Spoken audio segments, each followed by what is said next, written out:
My name is Jeff Burkhart. My book, Randomly Accessed Memories and Chance Encounters on the Road, is a compilation of stories about my adventures traveling on the road and lighting bands. It chronicles the people, places, and history of over 30 years of my experiences. This chapter takes place in San Francisco in 1977. It traces my footsteps on a trip through the financial district in North Beach and is entitled The Rose of the Rio Grande. On my first trip to California with the Dregs in 1977, I felt free. I was living in the band house and had no bills to speak of, just doing the gigs, having as much fun as you could have on the meager wages, women, music, drink, and whatever else was around in the cities that we traveled to. Every city brought a new group of Dregs fans that would do anything to be close to the band. Most were aspiring musicians. Some even went on to be successful in their own right. They would offer up tributes to bribe us on the outside chance they could help set up the gear, get close to the band, get in the gig, anything. We were doing a group of gigs in the San Francisco Bay Area, and Twigs introduced me to a young stripper named Dana Costa, also known as the Rose of the Rio Grande. I just called her Rose. She worked at the Hungry Eye, one of the many strip joints that line Columbus Avenue in the financial district of San Francisco. Twigs knew her from the Allman Brothers days back in Macon, where her parents abandoned her at 15 and relocated to San Francisco, where her father was a bartender at the Hungry Eye, and her mother at the El Cid, two of the seedier, more garish joints on the strip. Well, Rose refused to be abandoned. She escaped whatever arrangements Child Protective Services had made for her in her parents' absence. She located them through relatives and hitchhiked to San Francisco. When she turned 18, she became a stripper. I guess the business was just in her blood. She was a sweet hippie girl.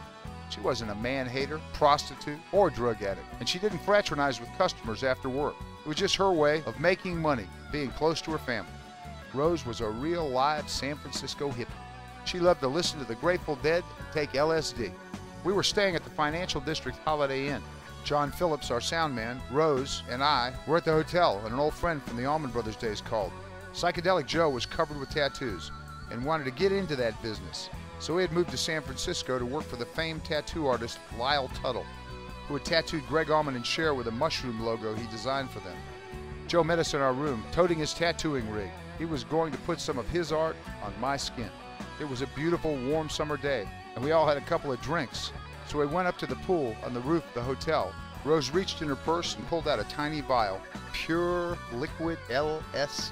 She convinced us to take some with her. At 11 in the morning, we were sitting on chaise lounges in the financial district directly next door to the famous Transamerica Pyramid, and we were really high up.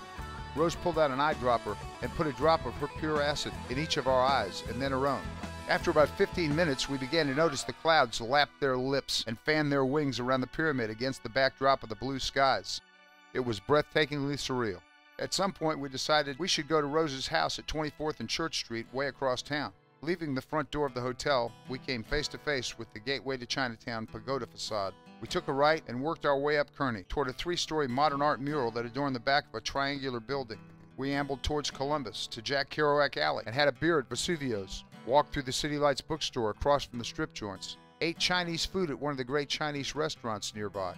By this time, things were getting much too weird for us to be hanging around in places of business. We cut through Chinatown on foot next, ambled through the cacophony of sights, sounds, smells, and people, peering through windows at intricately carved statues of jade and ivory.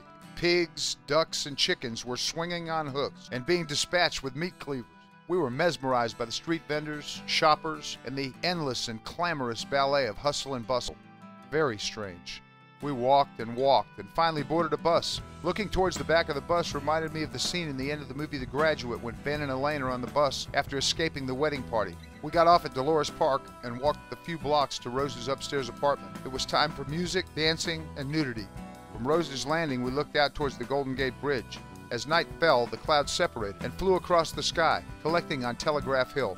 I was thinking that the things we had seen in San Francisco that day were all so strange that if someone was going to take acid, San Francisco would be the place to do it. It's funny the way things worked out. It was then that Psychedelic Joe pulled out his tattooing gear. Joe was about 6 feet tall with long black hair and a full bushy beard. He looked like the biker guy with the Fu Manchu mustache in the Village People. Covered with body art, he was an imposing figure given our mindset. We were pretty loaded, and I kept asking him if he could handle the task at hand. Maybe another day would be better. He insisted he was fine, so we chose a flaming, multicolored sun on my right shoulder. He was going to begin with a freehand circle. Well, it took him 3 swipes to get that done. When I told him it didn't look symmetrical, He said it looked that way because I was tripping. I pointed out to him he was tripping as well. It went on. It's still there on my shoulder these 34 years later. That was my last tattoo. That was the day I finally got it. Tattoos are permanent. Years later, my daughter Jazz came to me before entering college to ask what she should study in college that would provide her with financial security. Upon reflection, I suggested tattoo removal.